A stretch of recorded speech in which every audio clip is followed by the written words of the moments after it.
The theft of Cambodia's cultural treasures, thousands of sacred stone, bronze, and gold artifacts from religious sites across the country, might just be the greatest art heist in history.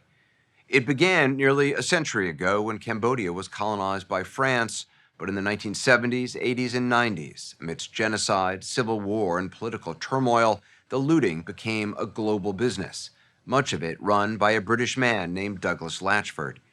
He kept some of it for himself, but much of what his gang of thieves stole, Latchford then sold to wealthy private collectors and some of the most important museums around the world.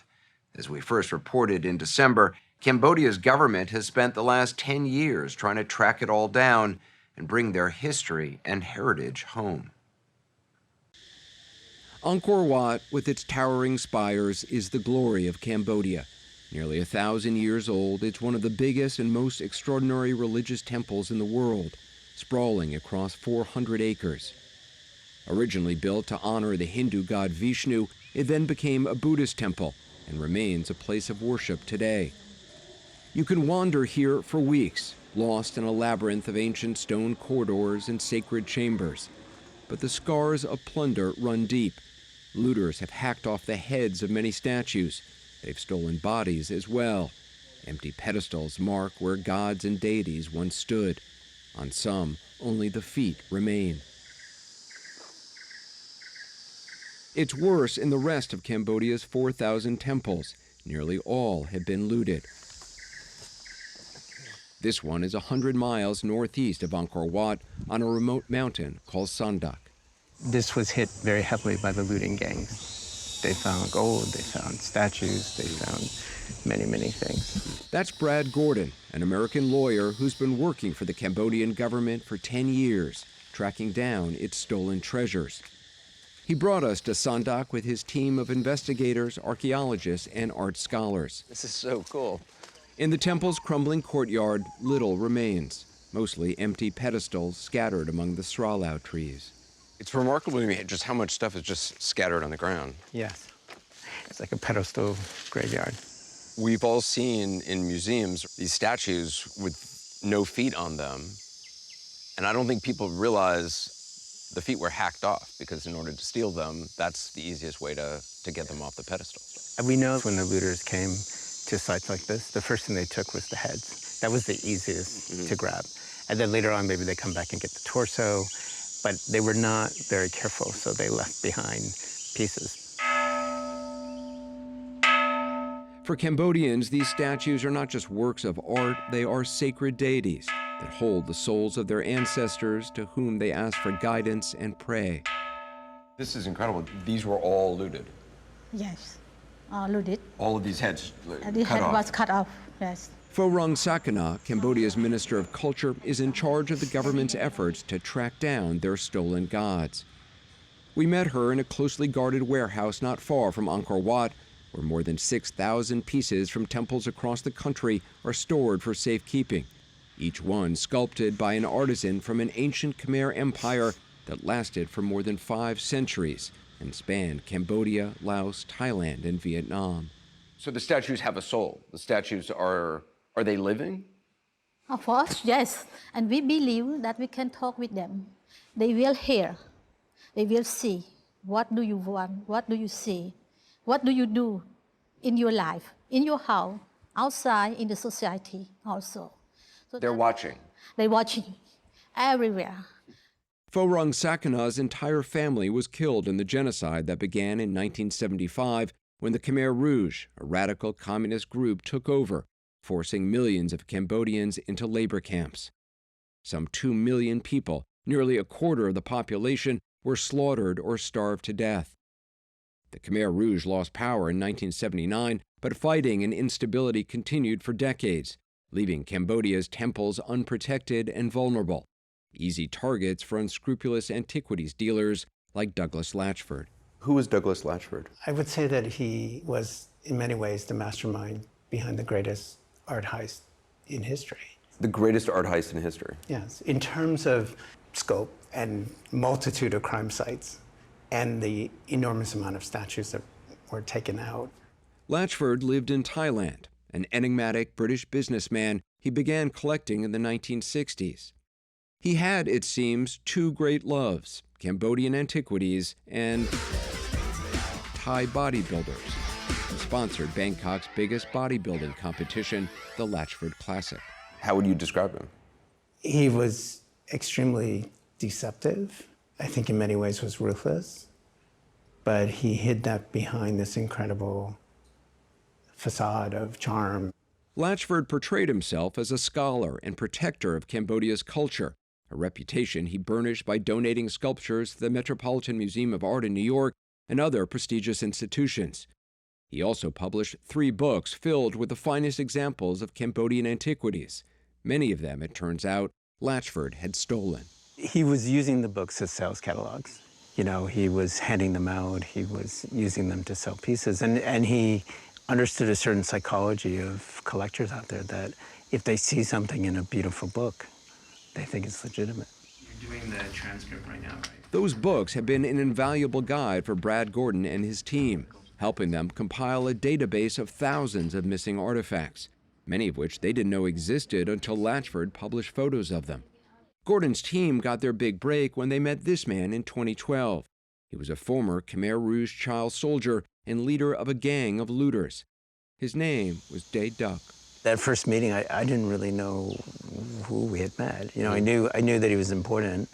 I knew that many people were telling me he was the best, and I knew that he was feared.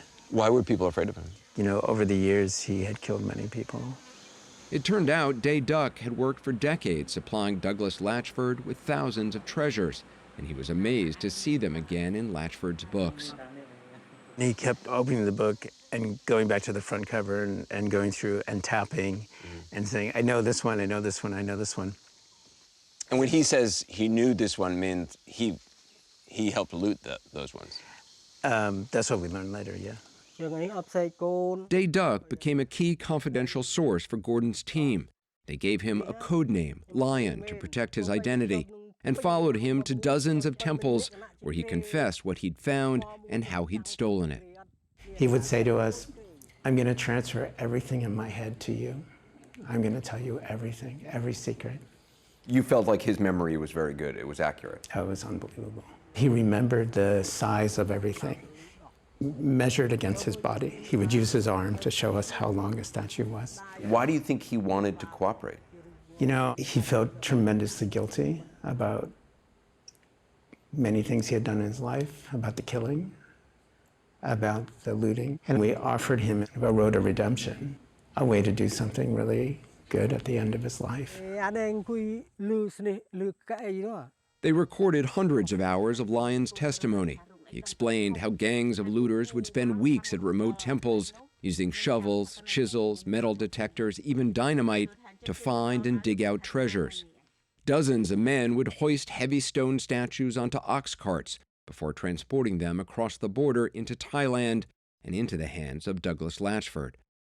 Lion never met Latchford, but he'd sent him photographs of artifacts he could choose from. We hear about them saying, oh, we had to go to this temple and take a photo, and then sending it back. You know, my sense is he was shopping. He had a list. The looters knew his priorities. Like these, which came from a temple complex called Kokay. The statues from there had a distinctive style that Latchford loved. It was, however, a dangerous business. Most looters only made enough to buy food for their families, and fighting between rival gangs was common. People were killed over these antiquities. Do you look at these as blood statues? For sure. They're blood antiquities. Whenever I see a statue, I think about, you know, who died to get this out of the ground or get it out of a temple and to move it here. So much of this looting was done in the shadow of the war, shadow of the genocide. It was this 500-pound sandstone warrior from Kokay that appeared in a Sotheby's auction catalog in 2011 that put Douglas Latchford on the radar of U.S. law enforcement. Its feet were missing, and the price tag, an estimated $2 to $3 million. When it appeared in the market, there were a number of archaeologists, a number of people who immediately recognized the source of the statue as being a specific temple in Cambodia. It came from Kokay. That's right. Until he retired last September, J.P. Labatt was a special agent on the Cultural Property, Art, and Antiquities Unit with Homeland Security. A team from the U.S. Attorney's Office at the Southern District of New York traveled to Cambodia to inspect the site where the statue had been removed. And so the base was still there with the feet still in the ground. And so they were able to match that base and feet to the statue. And that was enough evidence to get the statue pulled off the market. That's right. After years of legal wrangling, Sotheby's finally agreed to send this stolen warrior back to Cambodia. A ceremony was held welcoming it home, and investigators were able to trace its original sale back to Douglas Latchford, who was asked about its repatriation in a German documentary in 2014. Is it a good day for Cambodia, or is it a bad day for the art market if these things are coming back? It's a good day for Cambodia. It's a bad day for the art market. Law enforcement in New York was closing in on Latchford, but he claimed prosecutors had him all wrong. Their imagination has gone wild. They've seen too many Indiana Jones films. As far as I know, there is no such thing as a smuggling network, and I certainly don't belong to any smuggling network. The attempted sale of this statue in 2011, was that a turning point in the unraveling of Douglas Latchford? I would say yes. That case put more of a focus and a spotlight on him, and then efforts were then doubled to really peel back the onion and look into Latchford's activities. The testimony of former looters found by Brad Gordon and his team was critical for the U.S. Attorney's case against Latchford. How rare is it to actually have access to the looters, to people who actually stole these things 10, 20, 30 years ago? I know of no other case where that's happened, and it's quite remarkable to have looters actively assisting a team of investigators to recover artifacts that they had a first hand in helping remove from the country.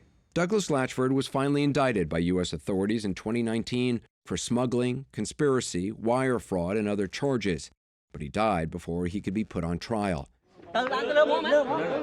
Brad Gordon eventually convinced Latchford's family to return his personal collection of stolen treasures. Among the first pieces to come home in 2021 was this statue from Kokay.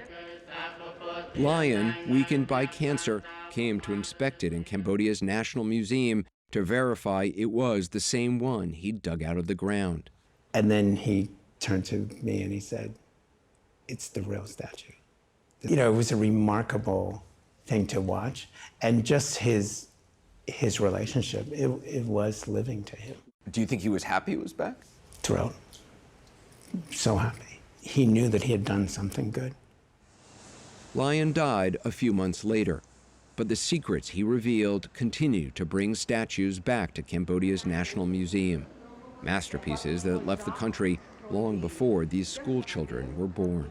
Does the return of these statues, these gods, help some to heal? Yes, to get back the soul of the nation. The soul of the nation. It's not only for me, but all for my family who was died during the war, and for all Cambodian people. There are still many more stolen Cambodian statues and artifacts in museums and private collections around the world. When we return, Cambodia's fight to get those looted relics back.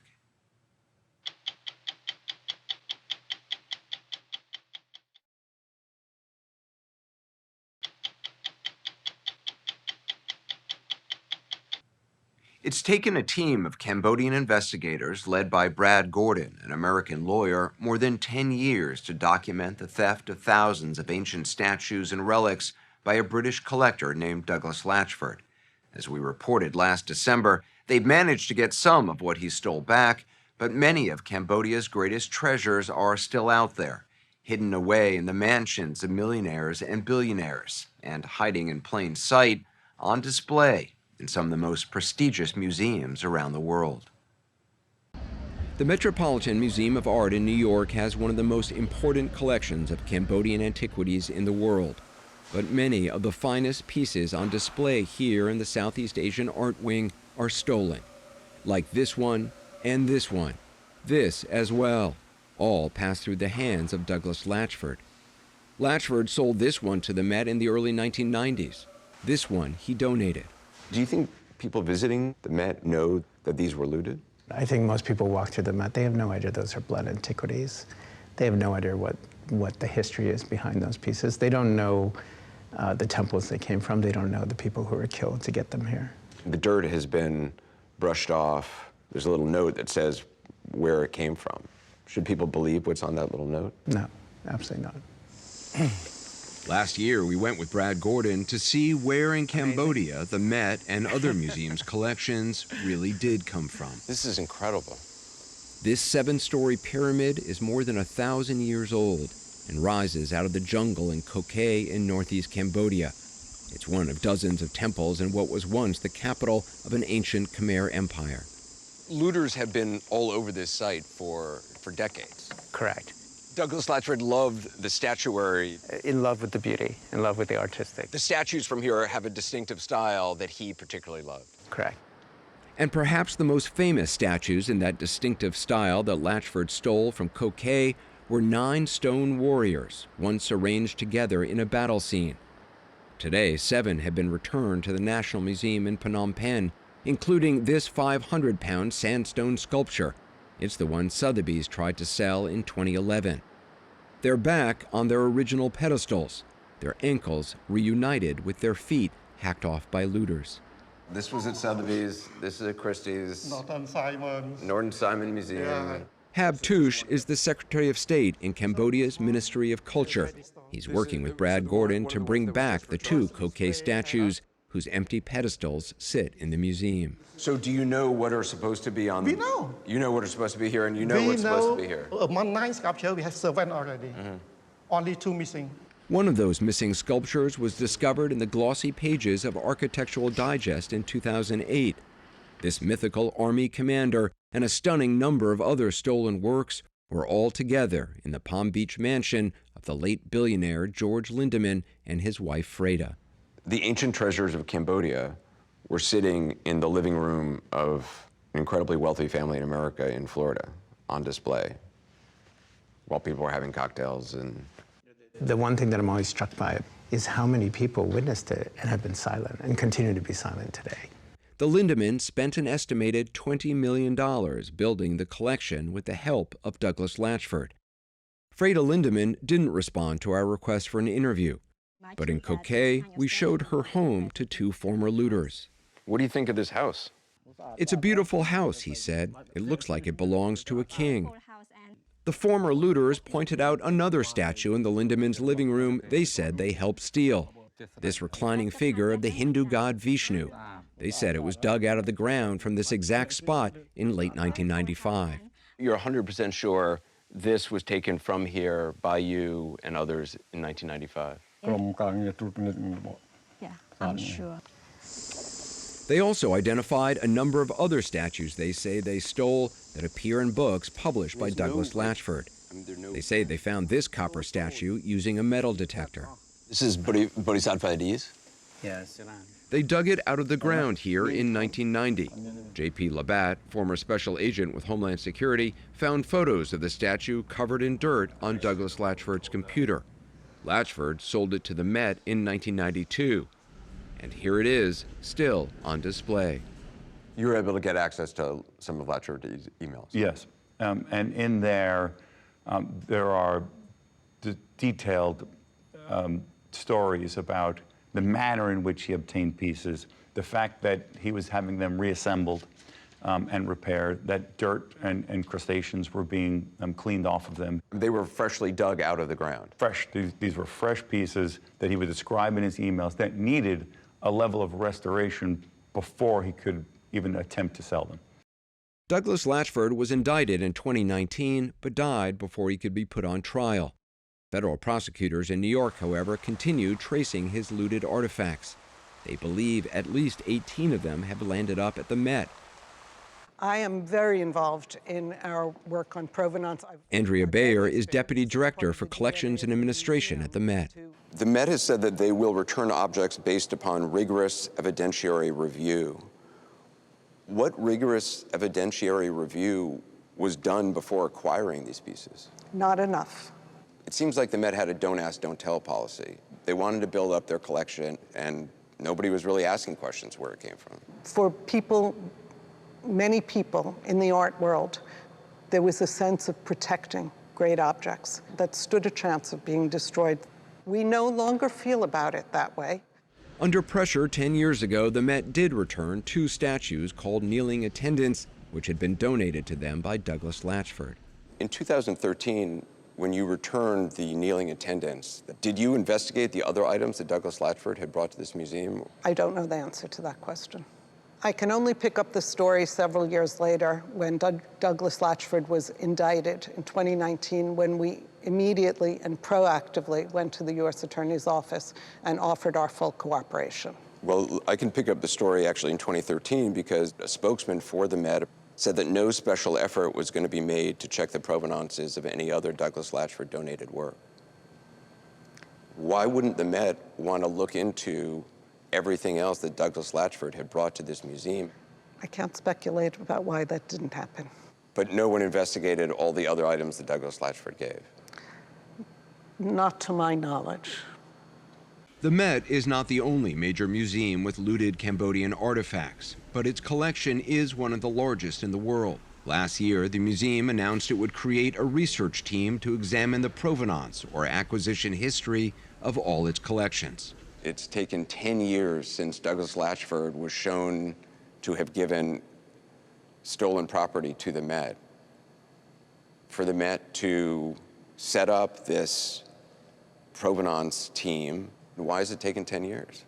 It was a slow process, I'll grant you that. It was a slow process, but I think that the fact that we are fully engaged now, fully cooperative now, is our only answer to this, really. It's a moment of reckoning, and we're ready to do what it takes now to right whatever the wrong is. But 4 years ago, when Douglas Latchford was indicted by prosecutors, did you set up a team to check the provenance of every Latchford work? We started, absolutely. We started to dig in right then and there.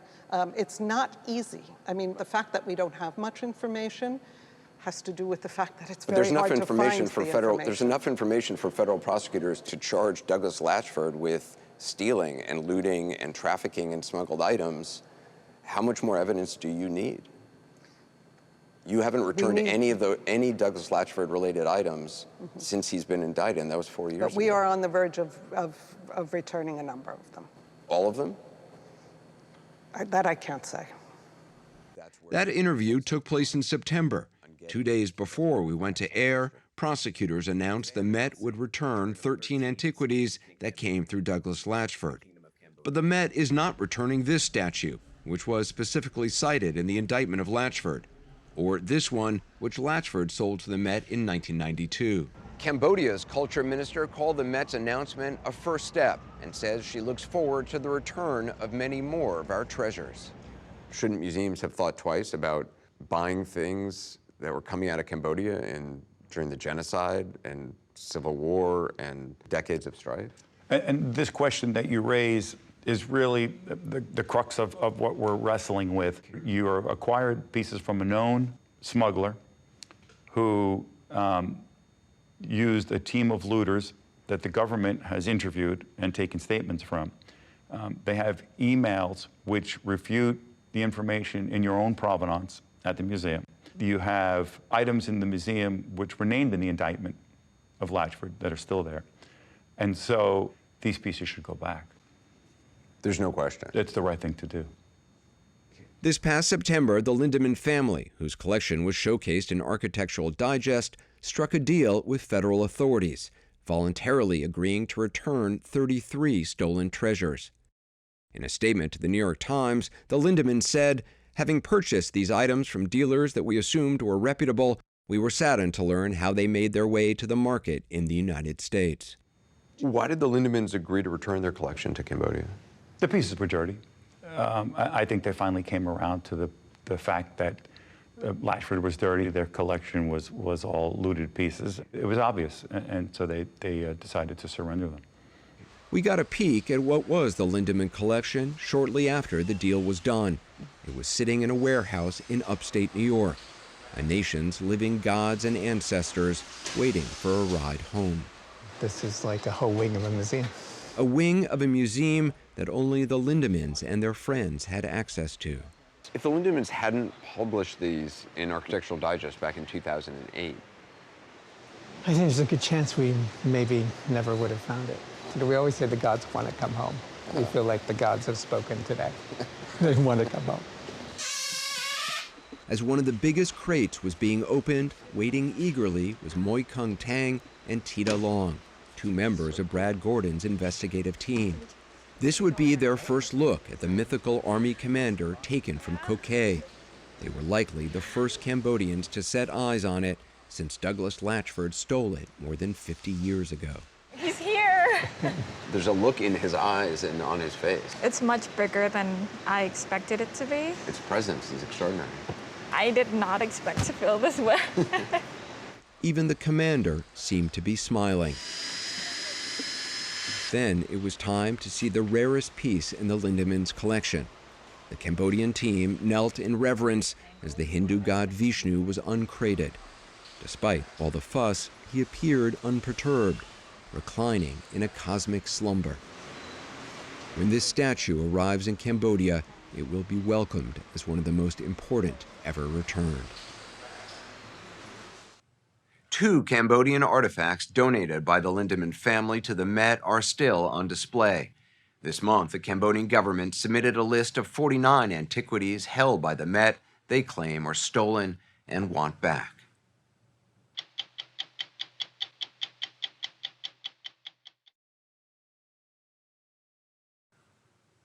In October, a UN report found new evidence that Russia had committed war crimes in Ukraine with deliberate killings and widespread use of torture. But they have yet to examine the intentional destruction of cultural property, which also is a war crime. Ukraine accuses Russian forces of targeting churches, libraries, and looting the country's most important museums. And while plunder is as old as war itself, Ukrainian investigators say this is different. They see a campaign of cultural genocide to destroy Ukraine's identity as a nation. As we reported in November, a network of cultural warriors in Ukraine is building the case against Russia.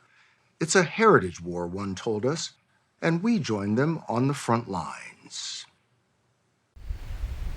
Not much was left of the tiny village of Vyazivka, a few hours northwest of Kyiv, after Russian forces overwhelmed the region in 2022. But we weren't prepared for this. My God. So, Ihor, what happened here? Liberation of Ukraine by Russian occupation forces, you see. What this liberation means. Why would they target a church? In this small village, this was the main place, and it was targeted just to destroy what keeps the whole village, the whole community together. Ihor Poshevelo is director of the Contemporary Maidan Museum in Kyiv. He'd brought us to see the carcass of the Church of the Nativity on Ukraine's heritage list. Poshevelo told us the Russians had deliberately shelled it when they retreated. There was no fighting nearby. Built in 1862, the church had survived 2 world wars, communism, and a revolution, but not this. So what message do you think the Russians were trying to send by destroying this church? We are strong. You should be afraid of us, and we will do what we want to do. We don't need you on this land. We don't need your traditions, beliefs, your culture. You do not exist. Erase you. Erase you, exactly. As we sifted through the wreckage, Poshevelo told us the church had been famous for its unique, centuries-old folk art. And these are all paintings? Yes, and you can see that they still have Look at this. some depict. He told us this was one of 700 churches that have been hit so far. Some were collateral damage, many were not. To document the destruction, Poshevelo co-founded the Heritage Emergency Response Initiative, a sort of cultural SWAT team that travels to damaged sites, interviewing eyewitnesses and saving what they can. It's a nightmare for me because every morning I get up and I think that it's not reality, what we have. And at the same time, the feelings that we will never forgive. Never forgive. We'll never forgive. I mean, the cultural legacy, cultural heritage, this is what makes us rich and what we have to protect and pass to future generations. That's why I consider it's one of the front lines in this war. Because destroying our past, Russians tries to destroy our future. It's not only churches. Hundreds of museums, libraries, and monuments have been bombed, burned, or shelled. In 2022, the Russians razed this small folk museum near Kyiv to the ground. Nearby buildings were untouched. Farther east, Russian artillery destroyed this museum. Locals carried out the only surviving statue of its patron saint like a wounded patient. Pashavelo and others told us they believe it's a strategy that comes straight from the Kremlin. For years, Russian President Vladimir Putin has publicly dismissed Ukraine's right to exist at all. We are all Russians, he said. Many museum workers have been arrested, even kidnapped by Russian soldiers. You don't usually think of museum workers as being in danger. They are among the first people Russians come for. Why? Well, first of all, they are interested in the collections. Where did they hide the collections? What is the value of the collections? And the second reason is museum workers are leaders in their community. Milena Chorna is head of international exhibits at the National War Museum in Kyiv. She helped set up a museum crisis hotline for workers in the war zone trying to save their collections. They were soon swamped with calls for help, sending money for Russian bribes, devising escape routes, hiding paintings, and sometimes just to talk. You cut off all your emotions, trying to do everything you can to help. Putting it all through yourself, it is really difficult. And at some point you realize, that you have a PTSD already, although you haven't been to the forefront. Milena Chorna told us many workers actually moved into their museums to help guard the collections, even as the bombs fell. In the north, during the siege of Chernihiv, she told us about one museum worker who moved in with her 8-year-old daughter. There was no electricity, no water, no heat. When it got really bad... Weeks later, volunteers trying to deliver a generator to the museum were killed. She stayed. She stayed. She stayed until the liberation, yes. And now she is in the army. What do you think of that? I believe at some point she might have acknowledged that what we are doing is not good enough. And at some point we will all have to become soldiers. We might all have to become soldiers. Ukraine has accused Russia of looting more than 30 museums, calling it the biggest art theft since the Nazis in World War II. In Kherson, Russian soldiers cut paintings from frames, dragged out priceless antiques, and cleaned out more than 10,000 works of art. Even so, Chorna told us, many museum workers wouldn't leave. How can I leave these things to be looted or destroyed if I know it's the history that will last for generations? Can you explain that passion to me? I might not be able to say that without emotions, but I think that, well, speaking of myself, I understand that the value of these items is much higher than the price of my life. Higher than the price of your Yes. life? Yes, because the scope of effect these artifacts can have on future generations, it's uncomparable to the scope of effect me, myself, a single person can do for the culture. Chorna told us a top Russian target was Ukraine's priceless Scythian gold collection at the Melitopol Museum. Museum workers hastily hid the treasures in cardboard boxes in the museum's dank, unfinished basement. When the Russians invaded, they wasted no time before heading to the museum, threatening to shoot the locks off the door to break in. This CCTV footage, never broadcast before, shows the Russians harassing employees, searching the museum, stashing what they took in white cloth sacks. That morning, they left without finding the gold. Undeterred, a group of soldiers turned up at the door of museum director Lila Ibramova and kidnapped her. They put a bag over your head and kidnapped you. I was very scared, she told us. There were 8 of them. They were wearing balaclavas and carried machine guns. One soldier did all the talking. They turned my house upside down. Then they put a bag on my head and put me in a car. Ibramova is in hiding, so we agreed not to show her face. She told us the Russians interrogated her about the museum, but she refused to cooperate. They let her go, but when her name later surfaced on a Russian execution list, she fled the country. My life was at risk, she told us, and staying would jeopardize my colleagues, my family. I was afraid my husband and son would be searched again. In the end, the Russians found the gold, 198 ancient gold artifacts worth untold millions. The Russians' plunder has all the earmarks of a war crime, according to Vitaly Tidish, a criminal lawyer of 30 years. What tells you that this was deliberate? He leads a new unit of the Ukrainian military investigating Russia's targeting of heritage sites. Intentionally looting or destroying cultural property during a war is a crime. But Tidic told us the Russians have flipped the law on its head. Cultural property protection. The Russians keep saying they're evacuating these artifacts to safeguard them during the fighting, he told us, and they will return them when the war is over. That is a lie, and we are ready to prove it. But Tidic told us he's under no illusions. There have only been 2 convictions for cultural war crimes since the law was passed in 1954. So Ukraine wants to prosecute Russia for war crimes. How likely do you think they will actually be prosecuted? I'm worried, he told us.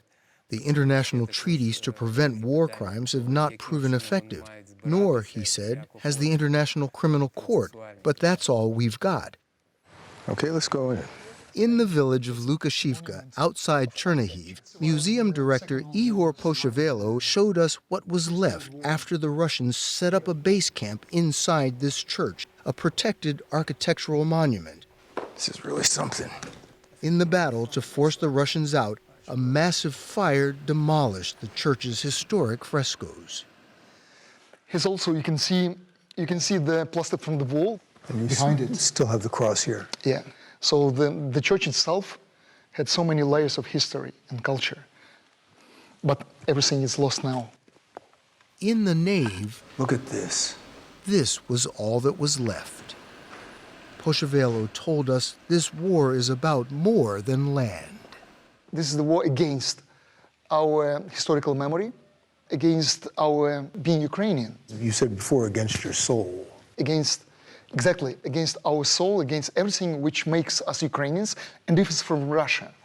And this war has the signs of being a genocide war against genocide nation.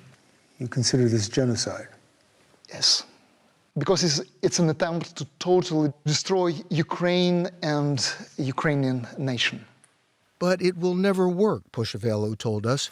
The more the Russians attack, the more resilient Ukrainians become. We saw proof of that at the Holy Dormition Cathedral in Kyiv. A 3D laser scanner was meticulously capturing every architectural detail, so that if disaster strikes, the church can be rebuilt. It's work that's going on across the country, saving the cultural soul of Ukraine for future generations.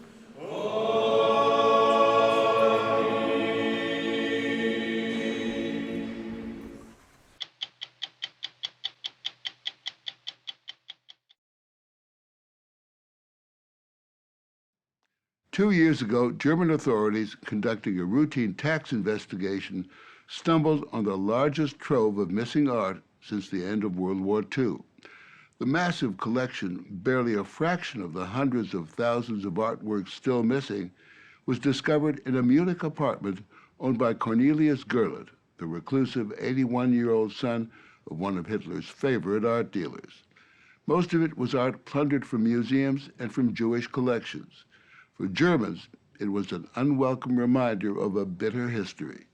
To the heirs of the victims, it's perhaps a last chance to recover a small vestige of family history. The discovery also triggered a legal battle about who really owns that art.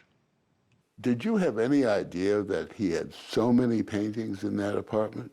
I tell you what, nobody had any idea about this. Really. How can you live with 1,400 paintings in a flat, in a 90 square meter flat? I thought maybe he has 100 or 150, but 1,000, everybody was surprised, you know. Eckhard Gurlitt is Cornelius Gurlitt's cousin, a rather flamboyant photographer now living in Barcelona. His friends were his paintings, right? And for the last 60 years, he was living with his paintings. That was his idea of life, you know. Of the 1,400? 1,406. You got it down to the last one. I mean, it's different if you have 1,400 Picasso or you have 1,406. Picasso was just the beginning. Cornelius Gurlitt's secret hoard of art included modern masters like Matisse, Chagall, Franz Marc, and Otto Dix. Gurlitt's small world fell apart in 2010 almost by accident. Traveling back from Switzerland to Germany, a customs inspection brought him under suspicion and triggered a tax investigation that would be his undoing. They had caught him on a train with 9,000 euros in cash in his pocket, which made them suspicious. Then they tried to look him up in their files, and they couldn't find him. The man didn't seem to exist. He was not registered, he didn't pay taxes, he didn't receive any benefits, so the man was just not there. Ville Corte is a lawyer who specializes in tracking down stolen art. I can imagine the conclusions they drew when they saw this old man surrounded by hundreds and hundreds of works of art. There's something very fishy going on here. Maybe he's a secret art dealer, maybe he's involved in some smuggling activities. There must be enormous amounts of money at stake.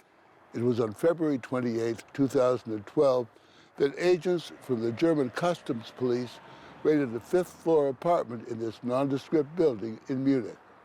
It's fair to say they were blown away by what they found. 1,400 works of art, some of them worth millions. They also found 80-year-old Cornelius Gurlitt, a virtual hermit, who said the only friends he had in this world were his art. Art thought to be worth over $1 billion, art piled on shelves, much of it art the Nazis declared to be degenerate.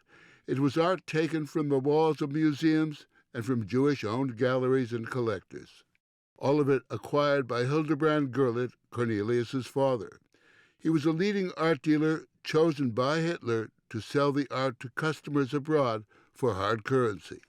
Much of it featured in a 1937 degenerate art show in which Hitler wanted to show Germans what he regarded as the decadence and depravity of modern avant-garde art.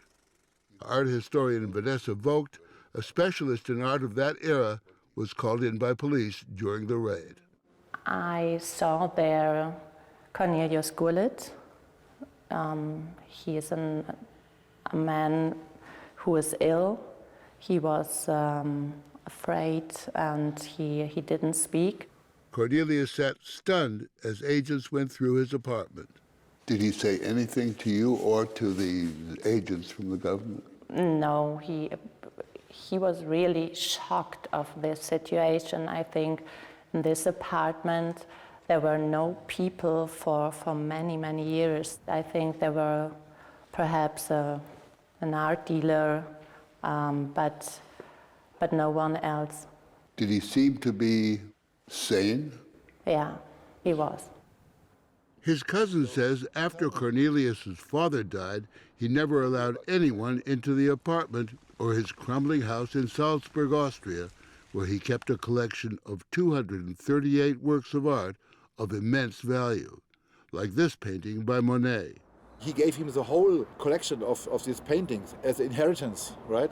To survive. So every time Cornelius ran out of money, he sold one of these paintings. Almost overlooked among the cash was a small drawing of a piano player by the German romanticist Karl Spitzweg.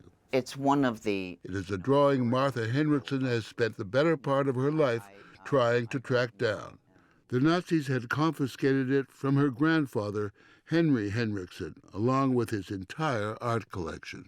Before the Gurlitt collection was discovered, had you pretty much given up hope? I was absolutely stunned. I wasn't expecting anything like that. During the raid, agents found Gurlitt's father's records from 1940, which revealed details of a sale of 4 works once owned by her grandfather. The sale was really theft by other means. Henriksen never received the money. In 1942, he was gassed at Auschwitz. Legally, it was a sale. Morally and ethically is another question, but... it was a sale with the seller having no choice. Exactly. Another painting Gurlitt had was 2 Riders on the Beach by Max Liebermann, now valued at more than $1 million. They stopped us. David Toren, now 88 and blind, left Germany on a Kinder transport days before the war began. He last saw the painting at his uncle's home in Breslau, just before his father was arrested by the Nazis. Both parents were murdered at Auschwitz. There came 2 guys from the Gestapo. We have instructions to take you to Gestapo headquarters. That day, I remember every little detail. I was sitting in the anteroom at the Winter Garden and looked at the picture. And that was the last time I saw that picture. Toren had been searching for any trace of his family's art collection, but all he found was a 1939 Nazi inventory that mentions the Liebermann painting. The letter says that the action to confiscate art owned by Jews has been very successful. But there's still some rich Jews left. And as first example, he mentions my uncle. And the letter ends with, I warned the Jew, David Friedman, not to dispose of any of the art objects until we come back. After the war, the Allies' art recovery unit, the Monuments Men, found and returned millions of artworks. They also found Hildebrand Gurlitt hiding out in this Bavarian castle owned by a local Nazi party leader. Inside were hundreds of treasures Hildebrand and his young son Cornelius had hidden. Many more were apparently stashed in hiding places all over Germany.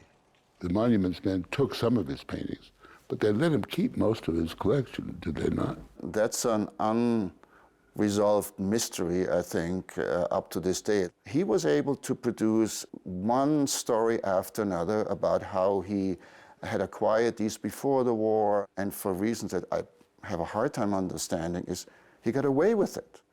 Among the artworks in that castle was David Toren's uncle's painting. Hildebrand Gurlitt told the Monuments Men it was a gift from his parents before the war, and that painting, like most of the others, was returned to him. Did he feel any guilt working for the Nazis? I'm sorry, but he had to survive. So what would you do? I mean, this is just the thing. What would you do? But was he as innocent as he claimed? Most of these artworks were stolen, I think, confiscated from Jewish families or stolen, yeah. Hannes Hartung and Tito Park, 2 lawyers who've represented Cornelius Gurlitt, say the sins of the father should not be visited on the son. Hildebrand Gurlitt was not completely innocent, that's for sure. Now there are cases. We will deal with them in a fair manner. Because, you know, under German law, morality has nothing to say. I'm sorry to tell you that the German law, it's a law which has not been made for the horrible outcome of the Third Reich and all that happened. So now what we are talking about now is about morality and how to deal with moral responsibility. German law puts a 30-year statute of limitations on stolen property, so the works, by law, remain the property of Cornelius Gurlitt. As for the art itself, authorities won't explain why they kept the discovery a secret for nearly 2 years. How strong is the government's criminal case against him? They really don't have a strong case. They pretend to have a case because they have, of course, to justify the seizure of the whole collection. Right now, the collection is in the hands of a task force which is examining each work for evidence of looting. Ingrid Berggren-Merkel heads up the task force. Uwe Hartmann is the chief researcher. He says even as Germany was collapsing in 1945, the Nazis were dutifully recording the art thefts. Why did they keep these records of the evidence of their own crimes? You mustn't throw public documents away. That's what they learned, that's what they did. It's the German Gründlichkeit. It's his duty. Yeah, they weren't allowed Until to. the last day. The task force is initially examining 590 works as potentially looted from Jews, starting with this Matisse, which was looted from Jewish art dealer Paul Rosenberg in 1941. Beyond the minutiae of legality, there's a larger question, and that's the moral question. 80 years after Hitler took over, 75 years after the synagogues burned in Germany, yes, we know. That's the moral obligation, and we take it seriously, very seriously. On the other side, there are the laws. So you're not making judgments? No, we are not a court. We can't, we mustn't. But you could still recommend. Mr. Gurlitt told me when I talked to him, said what's been taken away, what's had been robbed, that was his words, has to be given back. Cornelius Gurlitt, who's recovering from a heart operation, says the collection is rightfully his and that his father did nothing wrong. But he says he is willing to negotiate. What a lot of people might wonder about is there's nothing to negotiate here. These paintings either belong to German museums and should go back to the German museums, or to Jews who owned collections and were forced to sell them. Mr. Gurlitt is absolutely willing to find fair solutions. But what we need, of course, is clear evidence, because we have some letters addressed to Mr. Gurlitt saying, look, my grandma had a specific painting 70 years ago in her living room. No evidence, nothing. As for Martha Henriksen, she's filed a claim with the task force, but has little confidence she'll ever see her grandfather's drawing. Quite honestly, I don't believe in my lifetime, because I think this is going to be a long, long battle. Cornelius Gurlitt is close to an agreement with the German authorities. He's agreed to give up paintings proven to be stolen and will retain the rest.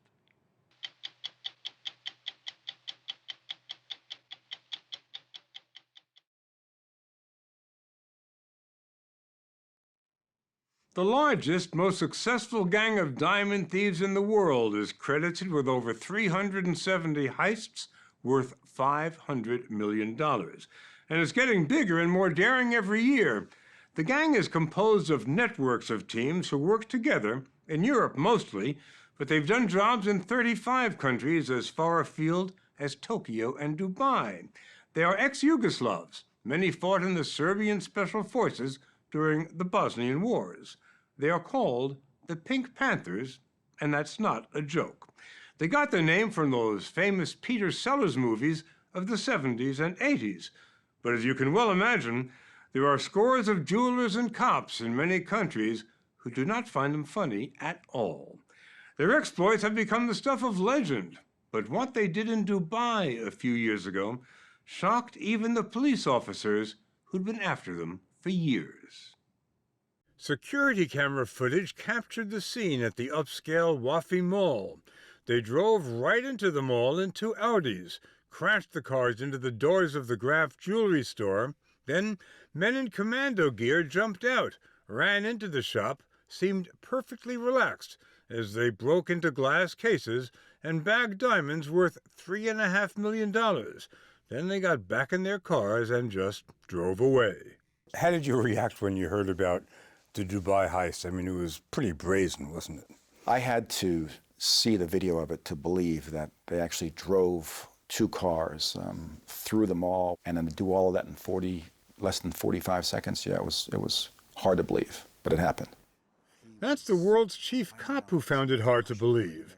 Ron Noble is Secretary General of Interpol, the global police organization based in Lyon, France. I'd say that they're the most notorious organized crime group that I've been involved in investigating in my life. So they're really good.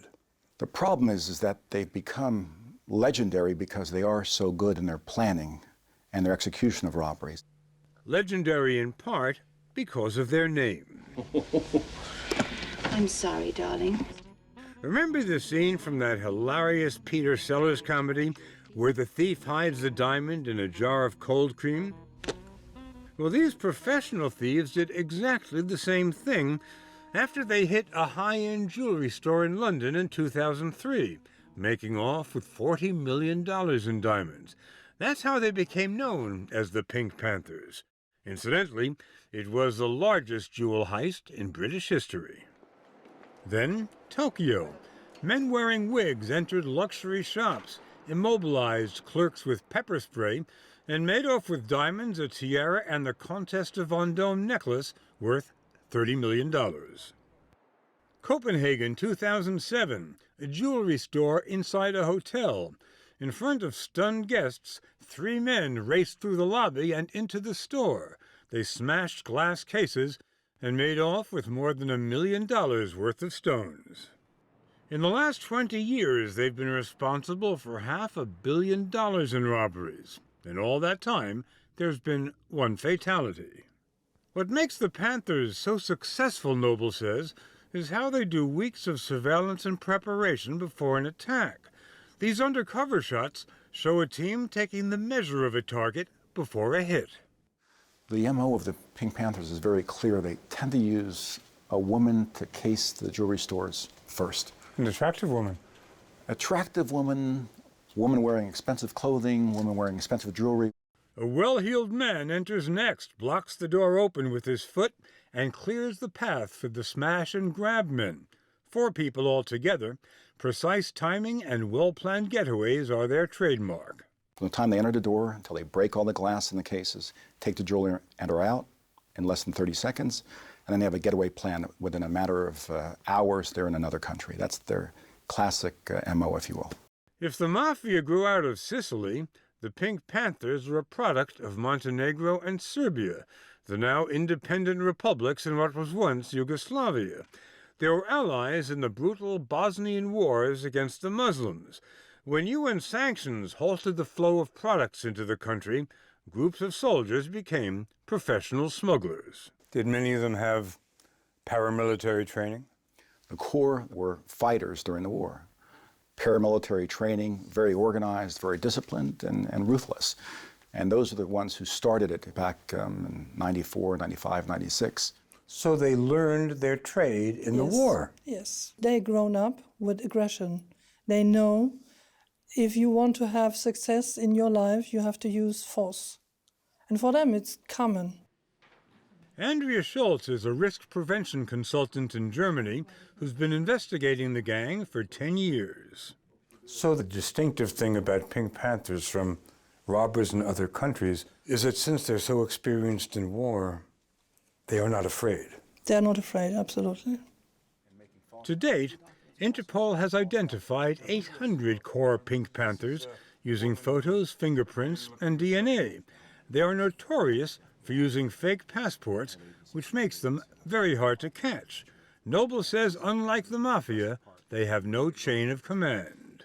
They've got networks, and depending upon the robbery, there's someone who organizes a particular robbery, but there is no kingpin. There's no Al Capone or John Gotti at the top of the organized crime groups like classic or traditional organized crime. They have specialists in everything from alarms to safe cracking to stealing cars, and those experts are not hard to find.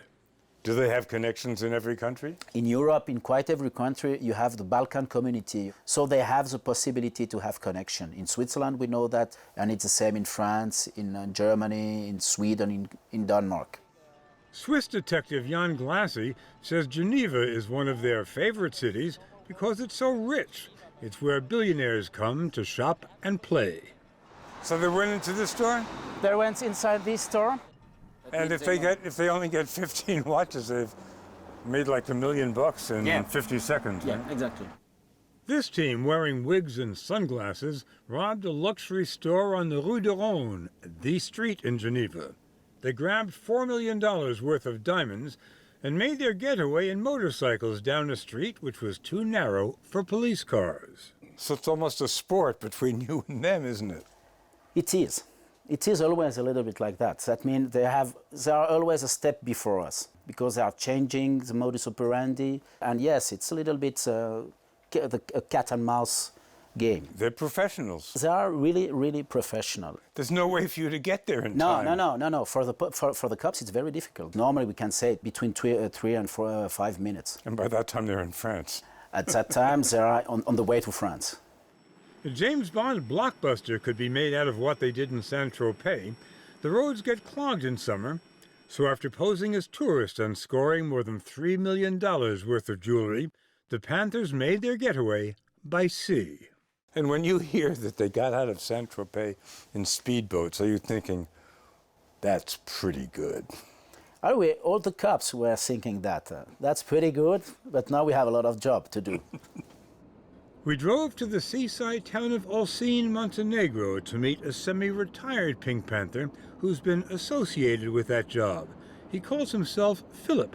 He agreed to talk to us at a rented apartment in a secret location. We had to turn off our electronic devices before he appeared, and we agreed not to show his face. How many jobs have you done? 9. 9. What was your best robbery? My best robbery? Okay, in France. In France was my best robbery. It was very, very speedy. Very speedy? Yeah, very speedy, like Speedy Gonzales. It was good money, and nobody hurts. You get a couple of million euros in France, and then how did you get them someplace where you could get money? I have a connection everywhere. If I say everywhere, I mean everywhere. We go to Belgium. We have France. When they go to Belgium, they always drop in on Antwerp, where gems worth billions are traded every day. We know that a lot of diamonds come to Antwerp, stolen diamonds, stolen jewelry. Why did they come to Antwerp? Because the diamond trade is here in Antwerp. Patrick Pays is chief inspector of the Antwerp Diamond Squad. If you compare their volume and their value, is the best product in the world, of course. That's why diamonds are so much used in other criminal acts. Making matters worse for cops, only the most expensive diamonds have laser inscriptions with identifying numbers. And even then, large diamonds can be recut, making it impossible to tell whether or not they've been stolen. So from what you're saying, being a diamond thief isn't a bad career. You make a lot of money, and the odds are with you. The odds are with you that you're not going to get caught. I wouldn't advise anybody to start that career, but yes, I can imagine from their view that, yeah, it's a living, it's a way of a living, and the possibilities of getting caught are probably not that high. And recently we learned the Pink Panthers have started branching out. We know them as jewelry thieves. Are they expanding their operations? They're expanding their operations into art, and very, very fine art. In 2008, a group of armed and masked panthers hit this museum in Zurich, making off with a Monet, a Van Gogh, a Degas, and a Cézanne. It was the largest art robbery in European history. The last of the paintings was recovered in April 2012 in a dramatic raid captured on videotape. The Serbian SWAT team stormed this house to arrest the men accused of snatching the Impressionist works. The cops took a van in for examination and found something hidden in the ceiling. When they pulled it out, they discovered it was Cézanne's Boy in the Red Vest. Estimated value, $113 million. But nailing a couple of Panthers doesn't help the police nearly as much as they would like it to. Now, when one of these guys gets caught, will he squeal? Will he give you evidence about the other people, his partners? No, there is an omerta between them. The omerta really works. The omerta really works, and when we are speaking about the best teams, a lot of them are really friends. That means they grew up together. Still, since 2007, hundreds of arrests have been made, but those Panthers just keep on reproducing. We understand that there are approximately 180 new members in the last couple of years? Yes, so the next generation is being recruited. And trained, presumably. Recruited and trained. Their daring has inspired legions of copycats. Disguising themselves as women in burqas, these thieves robbed a jewelry store in a mall in Bahrain, and this gang took to their motorcycles to rob a jewelry store in London. The copycats are really just organized crime groups that have identified an easy way to make money based on the celebrity status, I would say, in large part of the Pink Panthers. And the police admit that, unfortunately, they themselves didn't help matters when they started calling the gang Pink Panthers. The problem with this group is that the name Pink Panthers, it engenders inside us, the first memory is the movie.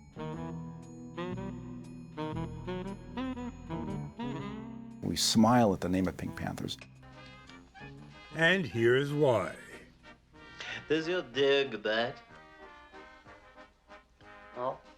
I thought you said your dog did not bite. That is not my dog. And indeed, the first thing you think of when you hear Pink Panther is comedy.